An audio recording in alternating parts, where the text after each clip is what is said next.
Howdy folks, it is Diecastbuffet here again. Today we have a very cool Race to Win diecast from 2022. It is the Bubba Wallace Kansas Root Insurance number 45 Race to Win diecast. Now this is an exclusive paint scheme. This is not going to get a standard paint scheme made, unfortunately, so officially this is the only version of this car you can get.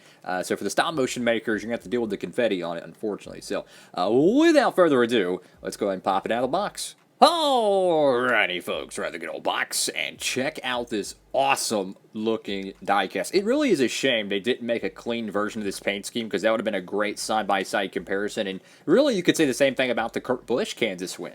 Kansas 2022 was a very obscure event in NASCAR history, and the reason why, and I'll touch on this right now, the last time we saw two different drivers go to victory lane in the same car number.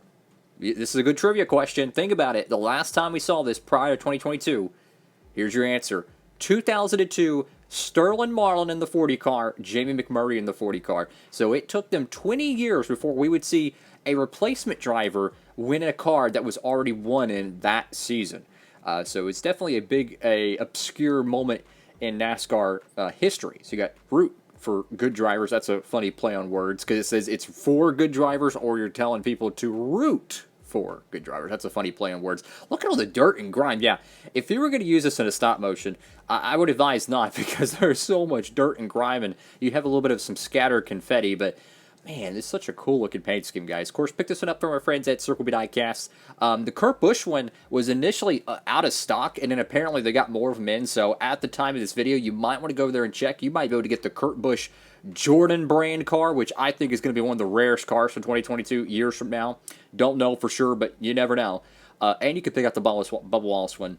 Go get both of them at Circle B Diecast. Use that promo code, guys, Diecastbuffet at checkout, and you'll save on shipping. This is a really cool Race to Win diecast. Looking at the front here, you kind of have like a mini patriotic car livery. Now, I think this race was actually ran on the anniversary of 9/11, so that might be a reason why there's a little bit of a patriotic vibe to it, or it could just be coincidence. But what a cool looking paint scheme. You have this red and white, zebra stripe, if you will, in the front of the car. I don't know what else to call it. Caution tape, I don't know, because it does kind of look like a construction site tape. You have the 2311 logo there. You go to the left side of the car. Now, I'm not usually a fan of having the main sponsor logo right on the door, but they did this one in a good way, and here's why.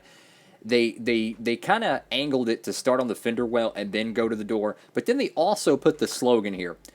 It's reminiscent of how Christopher Bell's DeWalt car is, how they just put DeWalt here and they put a random logo, but I feel like this one is one continuous logo, if that makes any sense, so I'm okay with it. So you got Lidios, DoorDash, and Columbia. I love to see the sponsors. They're willing to take away the color from their logo to accumulate the actual paint scheme. That's a great design thing, but check this out right here. This is my favorite logo on this car. NBA 2K23. Now, I haven't gotten an NBA 2K game since like 2015, 2016. I don't know how they are nowadays, but that is really cool.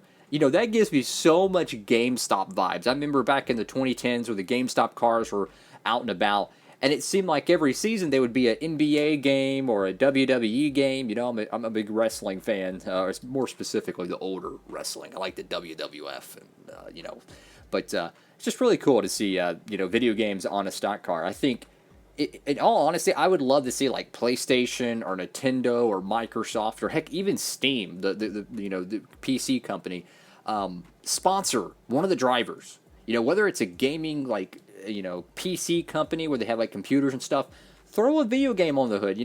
Just do something. I feel like there's a massive demographic of video game fans that are NASCAR fans, and there's absolutely no one advertising video games in NASCAR. I think it would be a great demographic for the sponsors to tap into, because they used to. I'm not saying it was profitable, because GameStop's not really I don't think they're going to be around forever. Brick and mortar stores with everything going digital is not exactly a great thing for video games. I personally think in the future all the video games are going to be digital, but that's off topic.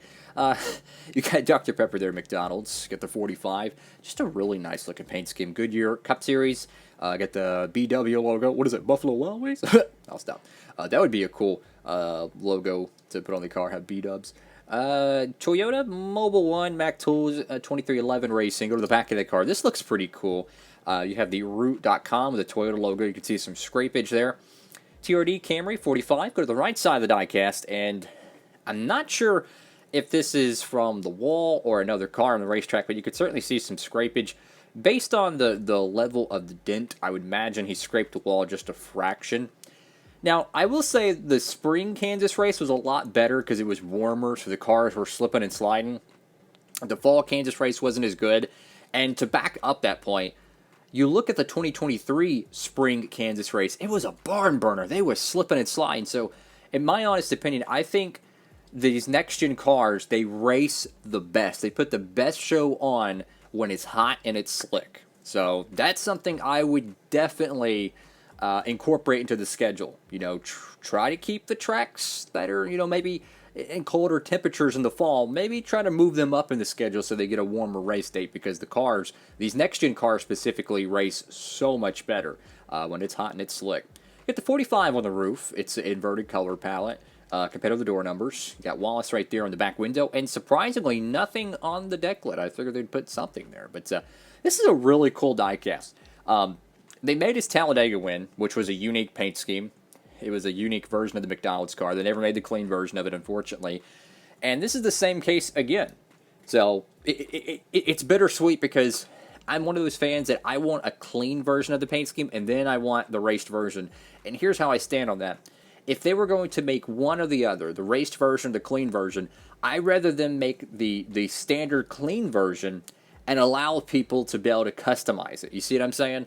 Like, if this was a clean paint scheme, no confetti, no dirt, I can easily turn this into a raced version diecast, and then I can go buy another one and have a clean version to compare it to it, right?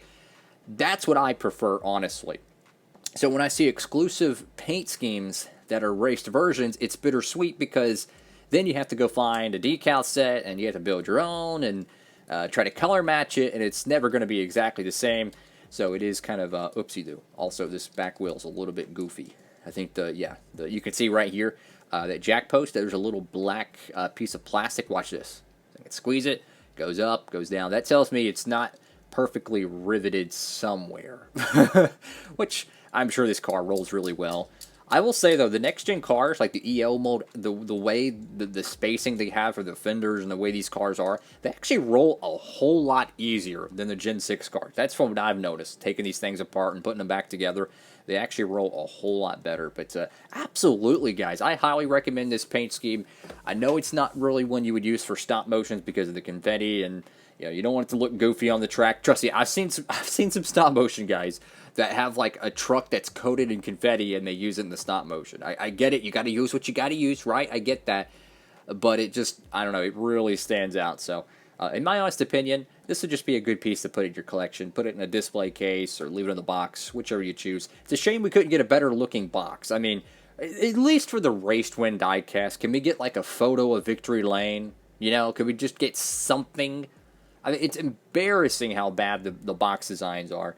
If I knew how to print out the wax coating box coverings or whatever, I would just make my own boxes, to tell you the truth. Like, I would just buy a standard cardboard thing and just wrap it, because it looks a million times better than whatever they put out. So, yeah, this is a pretty cool diecast, guys. Highly recommend it. Will this be in the Authentics line? I highly doubt it. It should. But I don't even think they made the Talladega race to win, which is like asinine to me. You know, one of the most popular drivers in the sport. You think they would make a race to win diecast, but judging how they really don't care about the Authentics line anymore, I mean, let's just keep it real. They don't even add Chase Elliott race to wins into the Authentics line really anymore. So if they're not going to make a Chase Elliott one, and they barely put Kyle Larson ones in there, I highly doubt we're going to see, Ryan Blaney or Bubba Wallace or Suarez, or heck, even maybe like a super popular win from a not so popular guy, Eric Jones, right? The Darlington win would be a great piece to put in the Authentics line. Yeah, good luck getting that. The Authentics line is absolutely horrendous, and that's why we only review the exclusives that are not botched. So, Yeah, Authentic's line is pretty much dead to me at this point, so that's great. Thank you all so much for watching the video. Make sure to like, comment, subscribe. I appreciate y'all spending a portion of your day with me over here on the channel. So have a great one, everybody. Diecast Buffet, signing off.